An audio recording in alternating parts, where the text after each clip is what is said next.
guys, kind of like a rock concert, we've got the $300 seats right up here if anybody wants to use those. Otherwise, you can tell with the bleachers. I'm Doug Austin, this is Chris Austin. We're with Expense Ed. We've got a booth downstairs, 344. But our parent company is Strategic Source, and we've been in the dealership space about 21 years. We're relatively new to NIADA, but we've been working with dealers for a number of years, and we're probably the best way to describe us is a purchasing group. We call ourselves spend management, but the reality is we do a lot of sourcing and implementation and audits of suppliers for our clients. Our clients are dealers, they're schools, they're manufacturing companies. But what we want to talk about today is 25 of the proven opportunities to reduce costs and improve profitability. How many of you folks here, I would imagine you're interested because you're here, but how many have ongoing cost reduction efforts going on in your businesses today? I didn't see a show of hands. Okay, probably more than half. Okay. So with challenging inventory levels, it seems like new car dealers and used car dealers are faced with some profitability challenges. So we're gonna talk about not only expense categories that we're familiar with, but other opportunities as well. And Chris and I are gonna split this up a little bit so that we make it as appealing to you as we can. So we'll get started here. So a little bit about us. We've been in spend management and sourcing space about 25 years. Again, we're purchasing people. We've got a 32-person team. I think we're actually at 33 right now. We're based in Bloomington, Minnesota. We work in about 130 expense categories. That's what we did last year. So just to give you, so you understand some of our credibility, we did about 2,000 sourcing projects last year in those expense categories. So we don't pretend to know it all, but we know quite a bit. And we know which suppliers are competitive, which ones aren't, which ones hold up well to audits, which ones don't. But we're learning categories all the time. In fact, just 2 hours ago, I did a webinar with NIADA. We talked about 10 new innovative categories that dealers can use, and a lot of those are in this presentation today. So if you're, if you have the opportunity to listen to that NADA webinar, you'll pick up a lot of the same things. We're going to cover a lot of it here today. Those 2,000 categories that we worked on last year, we averaged 27% cost savings. Well, why is that important to you? Research says that if you're any group, whether it's an auto dealer, whether you're a retail company or hospitality company, that if you don't have a purchasing department that's kind of controlling these categories, that you will spend 25% too much. And the group is called the Aberdeen Group. You can look at Gartner research. And why that's important is that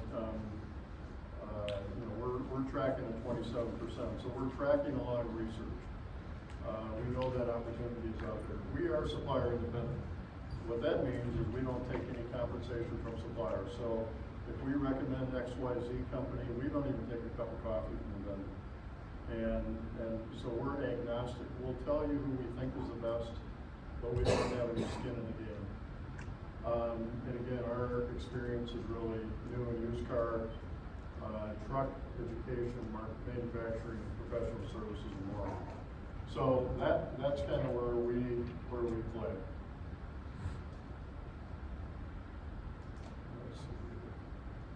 So what is spend management? What does that mean? Well, if you look at this wheel up in the 12 o'clock position, you see spend analysis. So when we work with a good-sized group, we try to understand how much they spend and with whom.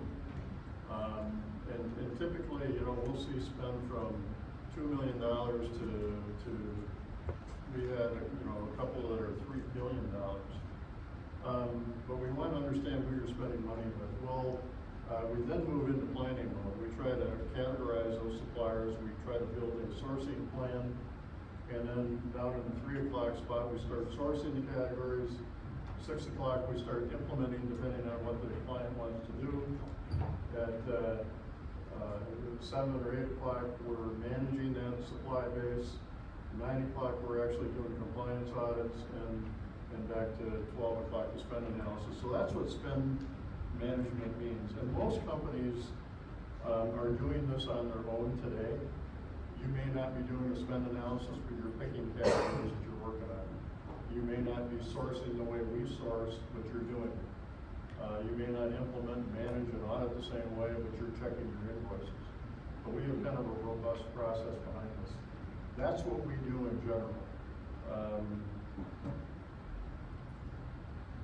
Some of the dealer challenges, and we know this applies to you folks. We've done a number of sessions with NIADA and with NADA. So we know there are profitability challenges because times are uncertain right now. Inventory is hard to find. And while profitability may be high in some areas, we expect it to drop once that inventory situation becomes more prevalent. We know that resources are a challenge, that a lot of employers can't get the right amount of resources. We're seeing it here in San Antonio. Some restaurants are closed, some capabilities are closed because they can't get headcount. We know dealers are looking for recommendations. They're looking for solutions to problems to help them cut costs, and we're going to help you with that today. And they're certainly worried about cash flow, looking for ways to protect cash and increase cash flow. Have I missed anything significant? Any other ones that jump out? No? All right. Here's some dealership facts that you should all know. And this is true whether you're a dealership, whether you're a restaurant, whether you're a manufacturing company. The dealership spend today or company spend is typically going to be 4% of sales at a minimum. We've never seen anybody lower than that, even an auto repair shop. We've seen trucking companies as high as 45% of revenues. But what that means is that a $3 million group, somebody that has $3 million in sales, is going to spend at least 4% on supplies and services, or $120,000. Everybody follow that? We know that a single point new car dealer is going to spend 9%. So if they're a $30 million new car dealer, they're going to probably spend $2.7 million in supplies and services at 9%. Most of the big new car guys are at 4%, 4.5%. And the used car dealers that we've seen, because they have less services that they're supporting, are usually around that 4% number. Does that make sense? So, just as a rule of thumb, 4% of your top line is probably what you're going to spend on supplies and services. And of that, again, going back to the Aberdeen group, the opportunity is to take 25% of that out. That means that dealers are typically spending 25% too much. Now, that doesn't mean you're doing a bad job, but if you don't have a purchasing department that's focused on this full time, that's the money you're leaving on the table, 25%. So that 120, and I'm not a math major, but that's around $30,000 a year that you could be dropping to the bottom line. 95% of dealers that we've seen are decentralized, meaning dealers don't have a purchasing department, and they assign some categories to this gentleman and some to that lady and some over here, but it's spread out in the organization. And the idea is attack the expense category when you have time.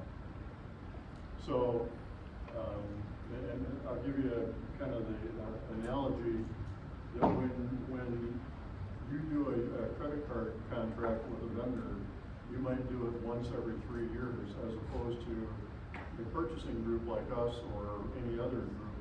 And they might do that 30 or 40 times a year. So it's a good idea to get centralized and get somebody that has experience that is doing these categories on a repetitive basis, and then you're going to have better data and better results to take cost out of your business. They have Chris come up and just talk about the expense categories in a dealership in general. Good afternoon, everyone. Thank you for coming out. Appreciate your time and and letting Doug and I present this afternoon. So I hope this information is helpful and hope we're setting you guys up for success in your dealerships.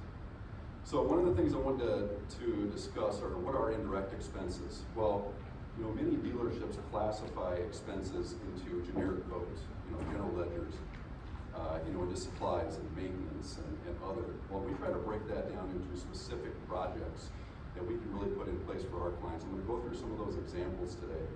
But just high level, we're looking at general expenses, you know, that every business has. Facility-related expenses, audit, recovery, and consulting type expenses.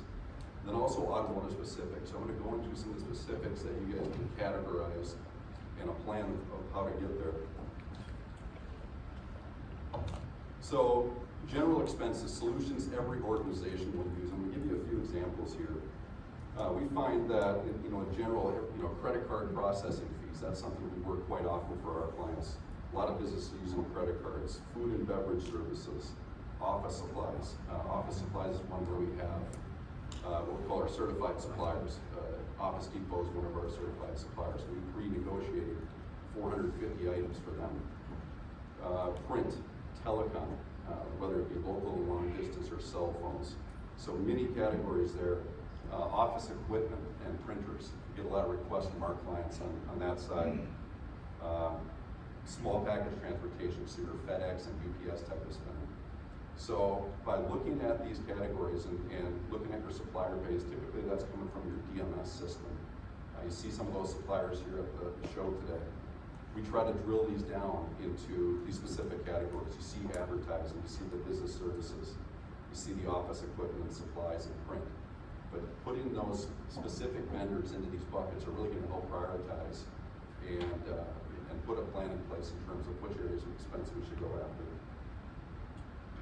Next section here is facility solutions every organization will use. A few examples there, janitorial services.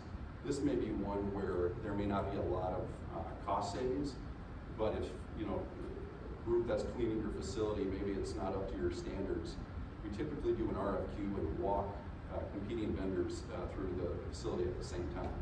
So everyone's on the same page for, you know, the scope of work, what areas are going to be cleaned, how often. But that's an important one. That's, you know, that's one we're not going to recommend a vendor cheaper. That comes in 30% cheaper if the quality of service isn't there. So a lot of reference checks and a lot of homework goes into that area. Landscape services. We're from Minnesota, so we have snow removal. Look at that quite often. I don't see that this year here. But landscape and snow services, maintenance to your buildings, pest services, door, HVAC, lighting in the parking lot, especially with a lot of technology changing. A lot of our clients are using us to shop lighting for them, updating their lighting and technology to more efficient, you know, how the vehicles look at night. So we look at that a lot for our clients. Maintenance, plumbing, drains, utilities. Utilities is one we've really looked at quite a bit. We have relationships with brokers where they go in and look at your electricity, your gas. Depends on where you are in the country. If you're in a deregulated state, we have a lot more flexibility to look at your utility bills. Waste and hazardous waste, and then waste and recycling as well in terms of facility categories.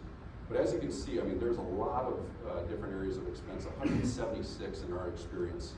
We're giving you a few examples here, but 176 that really falls on your department heads, your fixed ops, parts and service, general managers, CFOs, controllers, office managers, and so on. And to wrap this up, audit recovery and consulting categories every organization could use. A few examples of that would be 401k, building audits, healthcare audits we've been looking at a lot, telecom, transportation and shipping recovery, unemployment, tax overpayments. So a lot of opportunities here. Then we move into automotive, truck, RV, expense-specific categories. So this is where, because the majority of our business today is the automotive space, this is really the meat and potatoes where we really get specific. A few examples of those would be non-OE auto parts. You know, I know there's a lot of manufacturer, you know, where you need to have, you know, spend a certain amount, whether that be auto parts, tires, lubricants, with your manufacturer. This would be examples of AutoQuest, O'Reilly, Napa, CarQuest and vendors like that. So look at auto parts not a week quite a bit. If you have a car wash, looking at chemicals, and also maintenance to the car wash. Credit bureaus has been a big one on the finance side that we look at a lot for our clients in terms of pulling bureaus under customers. Detailing supplies and services. Also, as we get into the marketing services and advertising, as we do a spend descending list of all the expenses within a typical dealership. DMS is up there, and as well as advertising and marketing. So that's one where our clients have come to us to the last 5 years and saying, "Do you guys have any solutions for marketing and advertising vendors?" Shop supplies is another one on the fixed ops side. Our clients tend to have, before they bring us on, a very broad supplier base in terms of the vendors they're using for shop supplies. So that you could be using someone for wheel weights, someone for your nitro gloves, nuts and bolts, and so on. So we want to make sure that vendor base is narrow. So that really covers the automotive and truck. I mean, as you can see, we're starting to see a lot of expense categories in different areas of your business.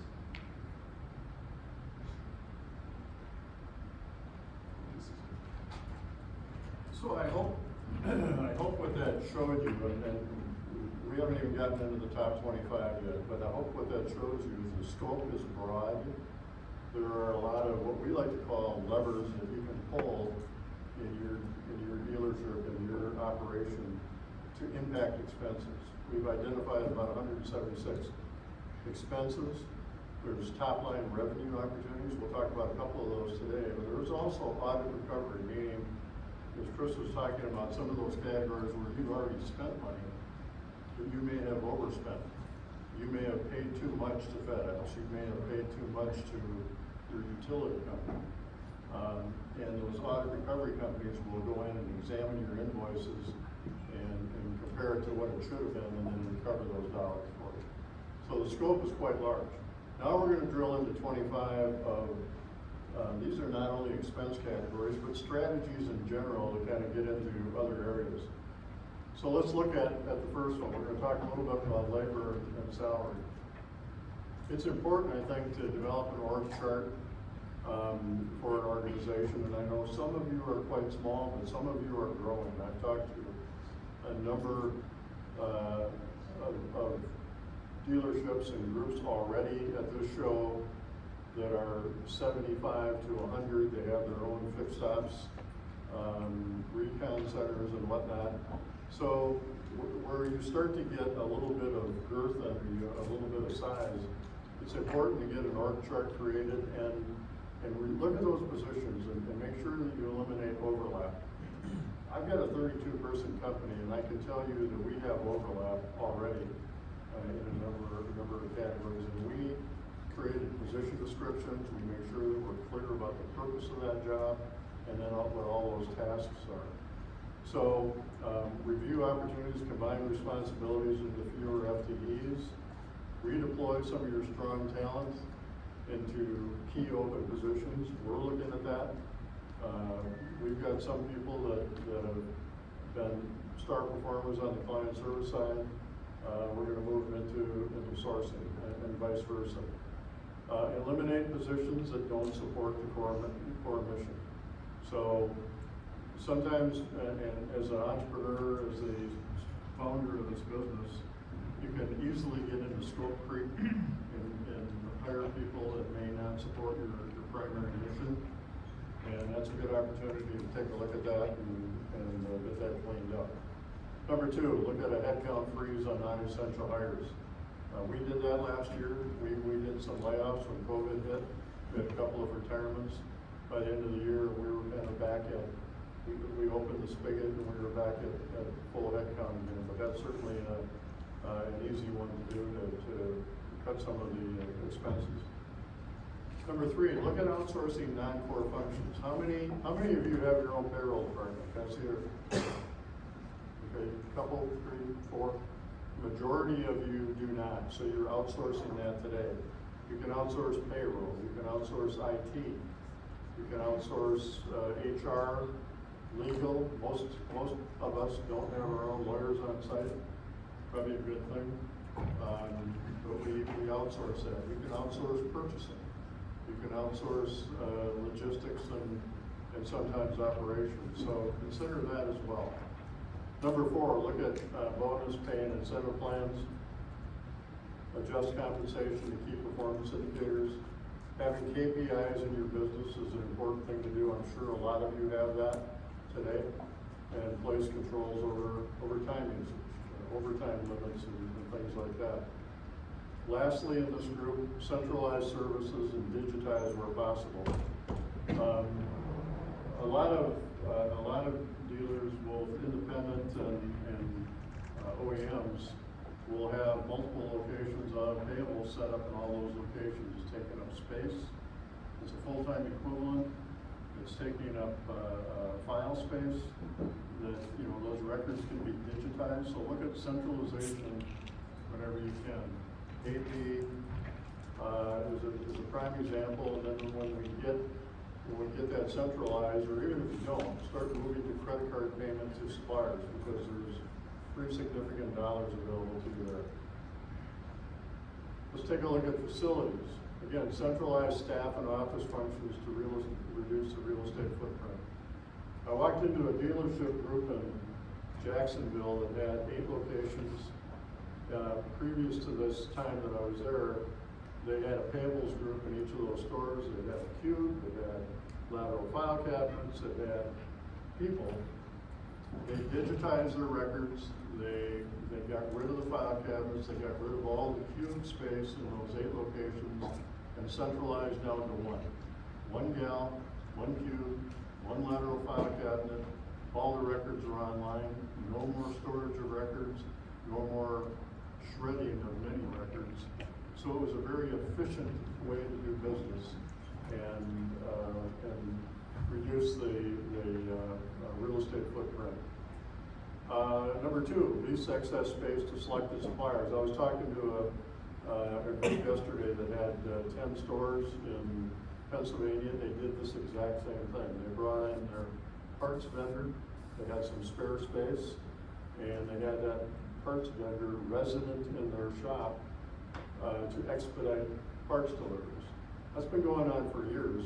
Some dealers will buy a franchise of O'Reilly or AutoZone or whomever, and bring that in-house as well. But that's another idea. If you've got excess space, maybe bring a rent-a-car company in and have a rent-a-car operation right there. Number 3, ensure all real estate related expenses are shut off on unoccupied buildings. We had a group in New York that had 26 locations. They sold 2 or 3 of them, which strategically made sense. But then we found out later they continued to get utility bills, and finally AP got a hold of senior management, but it was about 6 or 8 months later, and they were still paying utility bills. So make sure that if you dispose of real estate, you're shutting off those utilities.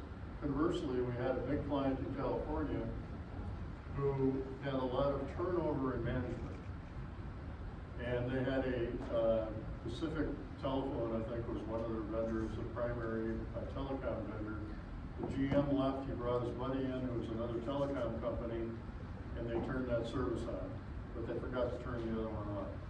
So now they're, and AP never brought it to anybody's attention. So they were now, and this took a year to figure out for them before we uncovered it when we were doing our audits.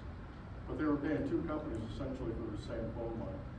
So these are pretty simple strategies, but if you're going through vendor changes, if you're going through management changes, they represent a risk.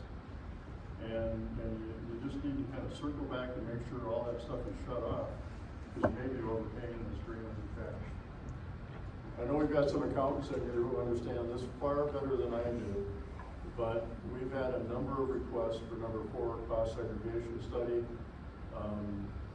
where they're taking an in-depth look at the facilities and accelerating tax deductions. My understanding is that it's only accelerating the deductions and not creating more. But I would encourage you to talk to your accounting operation and see if that might be appropriate for you. Lastly, on the facility side, generate revenue. In Texas alone, a lot of you folks have covered parking lots and canopies because and I know Oklahoma and some of the southeastern states as well prevent against hail. Makes a lot of sense, keeps your property and casualty insurance down. But in some of those cases, you can get solar panels on top of those canopies that will generate enough electricity to pay for all the needs of your dealership. And that's another good idea. So I don't see that up in the northern states in Minnesota. We don't have the sunshine that you folks have down here. But if you're a southern state, southwestern, southeastern, you may want to consider that as well. So you've got the protection of your inventory and you're generating electricity at the same time.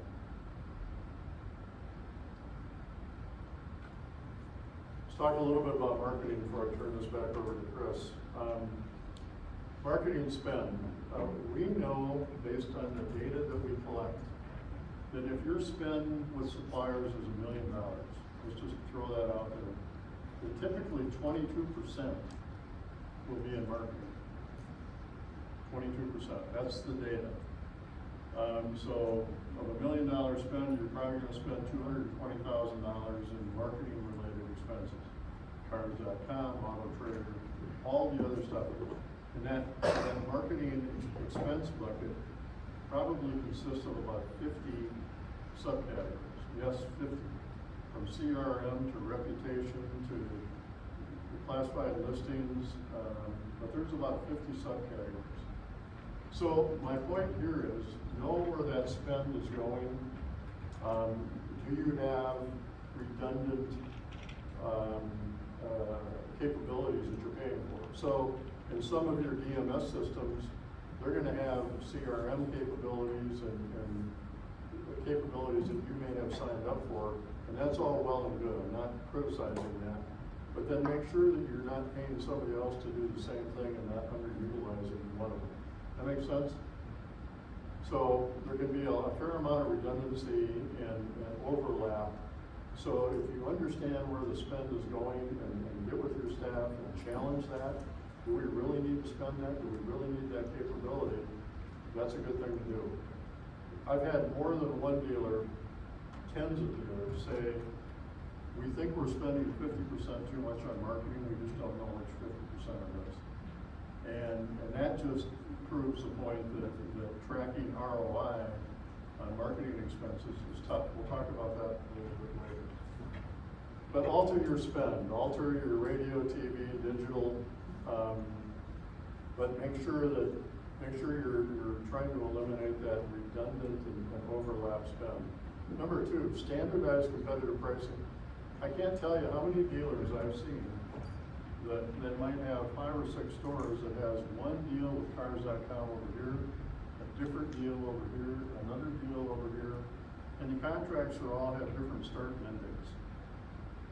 We should have one vendor, one contract, one start date, and one end date for all those locations.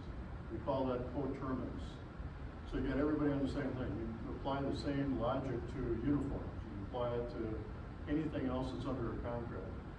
But you should be standardizing and getting all of that pricing should be the same. Store 1 may not need the same services that store 2 does, but at least the pricing structure would be the same for everybody depending on what they pick. Does that make sense? Not all stores have to use the same service, but the pricing ought to be standard for all of them. Number 3, one way on the marketing side is we've got limited marketing financial resources. I know I do. You can market to your current customers in terms of trying to pull them back or get them re-engaged before you go out and chase new ones. Number 4, leverage your marketing spend with larger advertising groups.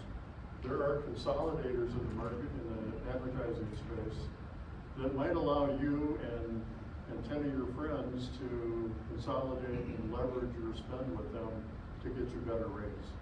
We know it happens today. There are a number of providers that will do that. It takes a little bit of work and a little bit of effort. but you're essentially creating a co-op. And that can be very beneficial to look at leveraging your spend with somebody else. And number 5, performance-based marketing. One of our clients, it's been a client of ours down here in this area, this geographic region, for about 15 years. And I went to do a client visit with him just 2 months ago. And he showed me something that essentially solves what I've seen as the dealer problem. The dealer problem is, I'm spending all this money on marketing, don't know which is giving me the ROI, what's working, what isn't. This guy had a simple process that he's used for 15 years by doing a survey of everybody who sold a vehicle to on the front end. While the customer is waiting to take delivery, he has them fill out a short survey, he collects all the data, and now all of a sudden he knows that they watch, whatever show at 9 o'clock on Monday through Thursday and what they watch on weekends, and he knows now where to place his advertising. But it was such a simple solution, and he's been using it for 15 years. He's got stores all over.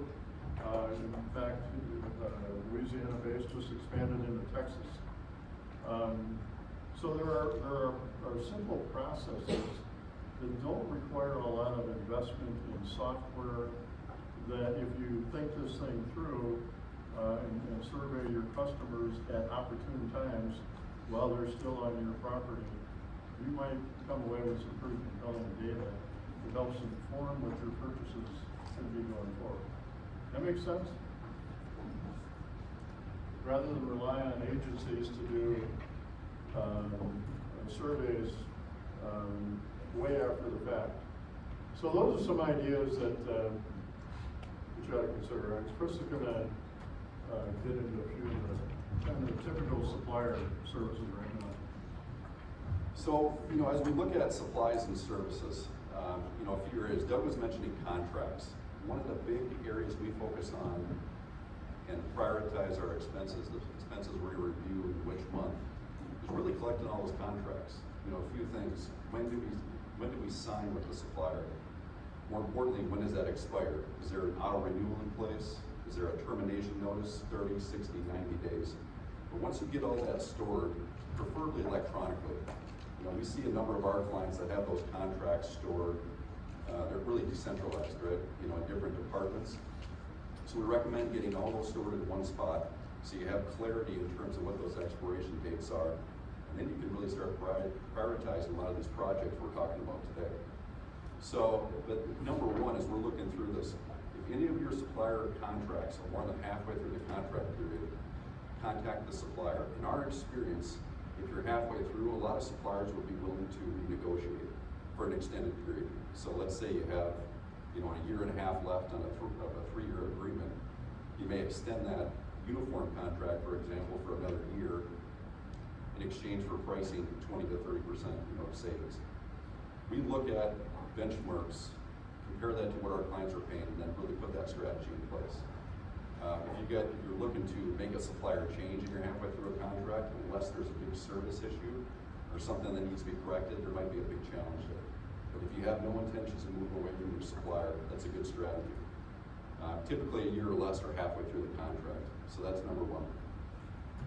Number two is begin paying suppliers with a credit card for cash discounts. We typically see that anywhere from 1.25 to 1.8 back. You're already paying your suppliers today. With a check, you might as well get some type of cash back. Some of our clients have used it for miles, rewards. We recommend the cash back option. And as it relates to the staff, the accounts payables, yes, it is a change. But once that change takes place, a lot of the feedback we hear is wish we would have done this years ago. Because it can be very automated compared to cutting checks. How your businesses are doing that today. Number three, implement a preferred supplier program by reducing your overall supplier count in each category. This is a big one. Expense reduction is important, but as you look at all the vendors you're cutting checks to and managing today, this is a big piece. It's a very timely and costly process. So we recommend, typically with your DMS system, as we mentioned before, looking at the last year, a year from today, what you've spent and which vendors you spent it with, and understanding how many suppliers you have, whether you're looking at shop supplies, as Doug mentioned, telecom. That's a way to cut out some of those redundant suppliers that you see in place today. So that preferred supplier program, that's really a great step one. Get that information on your DMS system, code and classify those vendors, and then see where you have some of those redundancies. Number 4, quote, negotiate, and lock in prices for suppliers and services for 12, 24, or 36 months. On average, we're locking in prices with our suppliers for 12 to 24 months.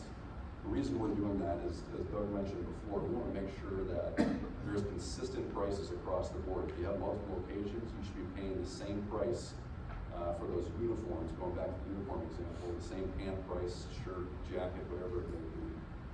We want to make sure those prices are locked, not just for the short term. This is in 60 days, 6 months, but this is 12, 24, in some cases 36 months.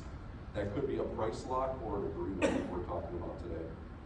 But that really keeps the suppliers accountable.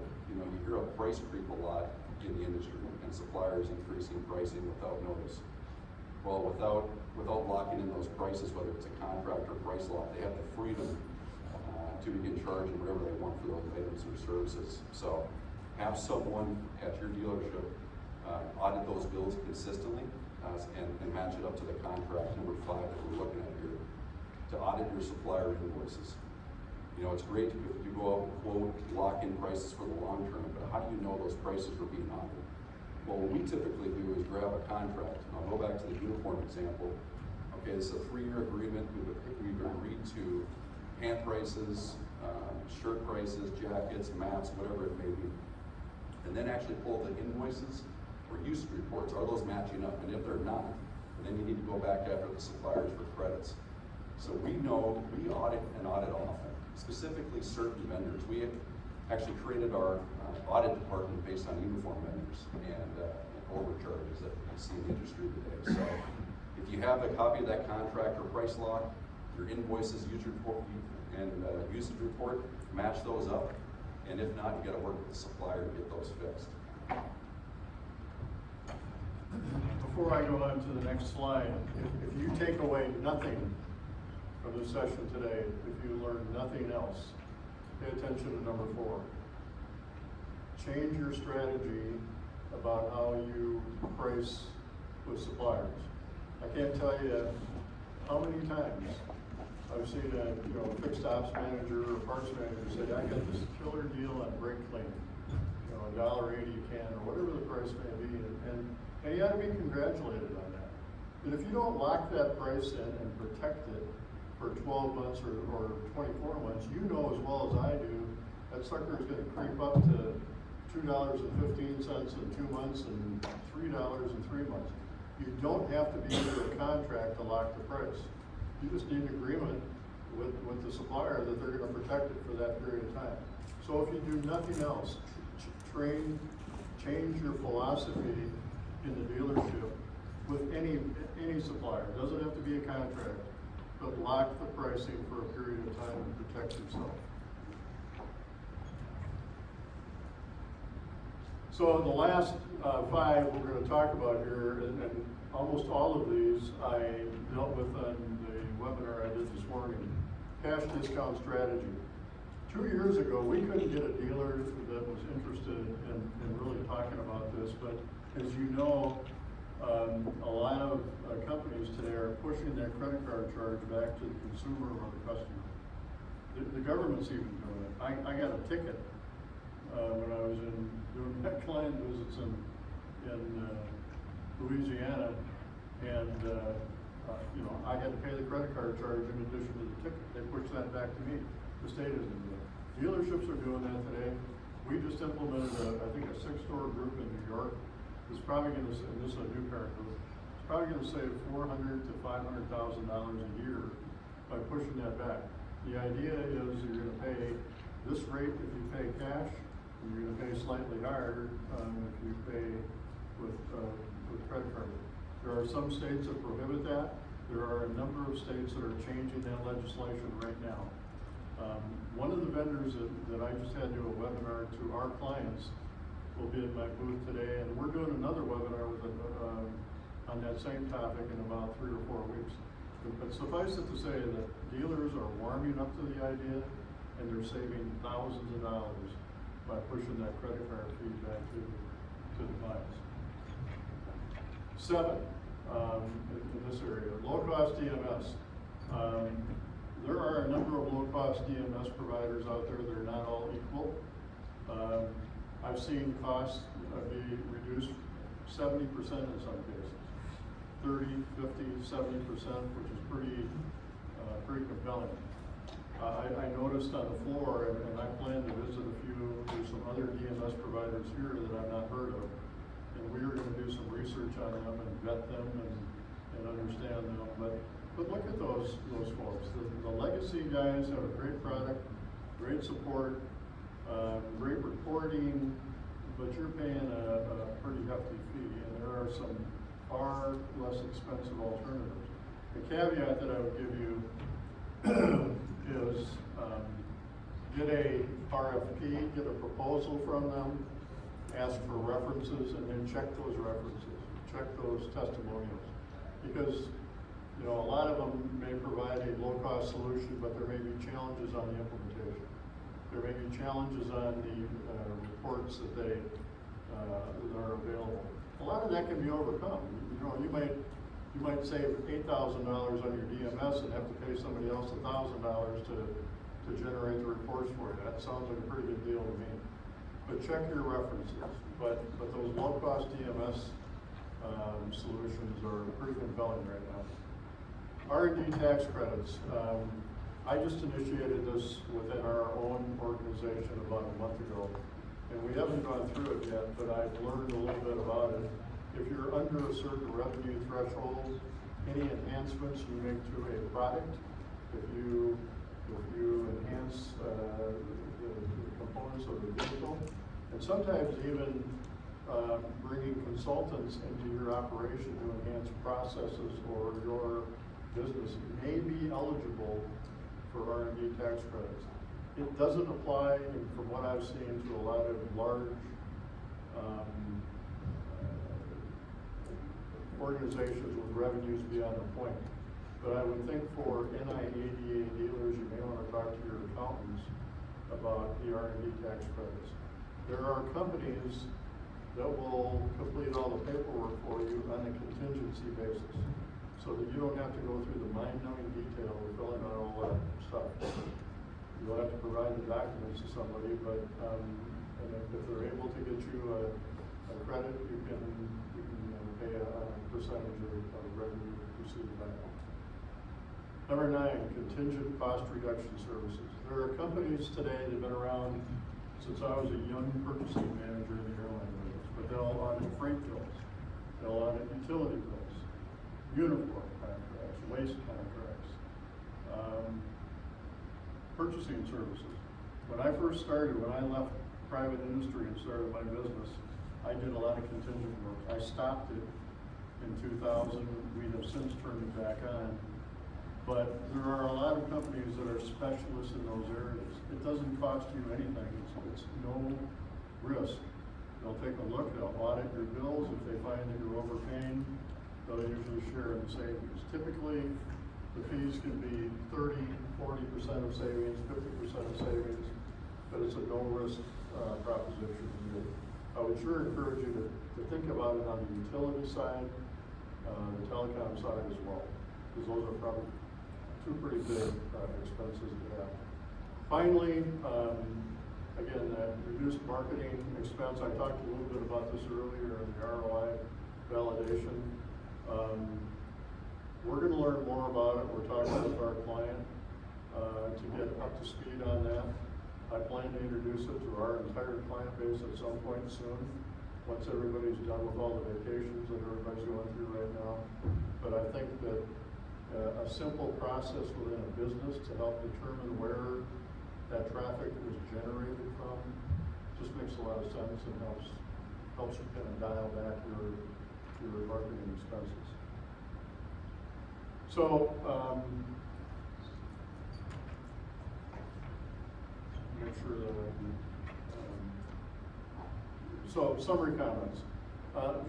We've got some uncertain economic times right now, and it's always a good time to attack your expenses. Probably makes more sense to do it now than it ever has. Indirect expenses don't get a lot of attention in dealerships. That's why every year we're between 23 and 27% savings. In 2009, when the meltdown occurred, dealers focused more on their indirect expenses. My group's cost savings went down to 21%. By 2010, we were back up to 23. By 2011, we were back up 25, which told me dealers were taking their eye off the bottom line and more focused on generating top line sales. There's a 25% opportunity. I would encourage you to set an aggressive 12-month target, develop a plan to achieve those cost savings. Use dedicated resources to achieve that. And if you don't have that, then tap into your vendor community. They can help you. Questions? Is this helpful? I didn't see anybody nod off yet, and I've had that happen before. I can be the cure for insomnia or something. Was it helpful? Yes. Okay. Any questions? Well, I got one question. You know, like you said, going back to the carburetor cleaner or brake cleaner. I try and negotiate with all rallies when they have a special. So what's a special? You cannot lock the price for the rest of the year. Same thing when they have a AC. AC special. So I'm talking about my service department. Yep. I try. Well, the only thing is I buy. Whenever the special, I try to buy a lot, but it seems like the more I buy, more they use. The mechanics use more. Yep. And we all know about loss leaders, right? Yeah. A grocery store will say, "Come on in, I got 10-cent bananas," or whatever the case. Correct. And then they nail you on the ketchup and the bread and everything else. Well, I mean, office supply companies are doing the same thing. If you're getting mailers from office supply companies, I can't think of the names right now. Office Max, paper. Well, yeah, they get you up front, and then they make up the margin in the back. That's why it's important to say, I want to buy 450 items from you, vendor, and these are the prices that we'll negotiate and lock those suckers. And then you're going to be less likely to be worried about those specials. If you are worried about the specials, buy the special, but be careful of everything else. The expression caveat emptor, let the buyer beware. That's appropriate. But the shop supply folks they're pretty good at pushing specials on brake clean and other stuff, and then they nail it somewhere else.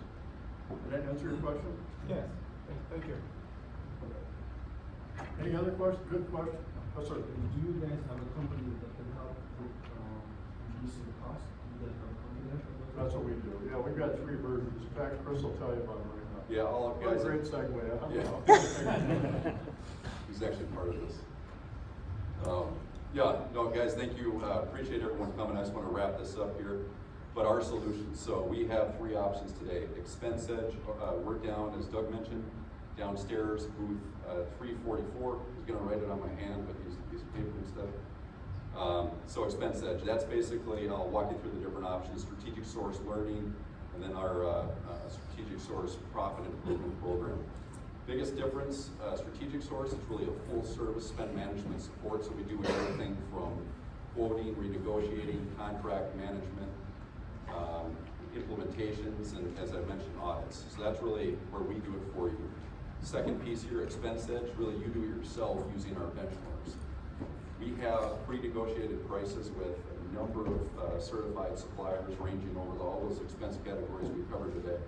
So if you're looking for the data to go back to your suppliers and be equipped to renegotiate, we have that on the Expense Edge site, which is a portal. And the last piece, the learning. If you want us to teach your team to do what we do that quite often. A lot of them don't have a purchasing staff, but are looking for philosophies and best-in-class practices. That's the third piece, Strategic Source Learning. Some of the benefits: increased leverage, of course, cost reductions, fewer suppliers, as we mentioned, dwindling that supplier base down, increased efficiency, improved control, staff development, and so on. So those are the three services. For a copy of today's presentation, we get the requests a lot, hey, I'd like to, you don't feel like you had to take notes, but if you want that texted to you, actually text my phone, 612-386-3898. Send us your email, we'll get you a copy this afternoon, so you guys can have that. Also, we're here through tomorrow. If you want to come down to the booth and get a more in-depth plan, everything we discussed today, we're doing demos to walk your team through that, how that could apply to your business. Booth 344. So text that information to me. I'm Chris Austin, and we'll get you the information.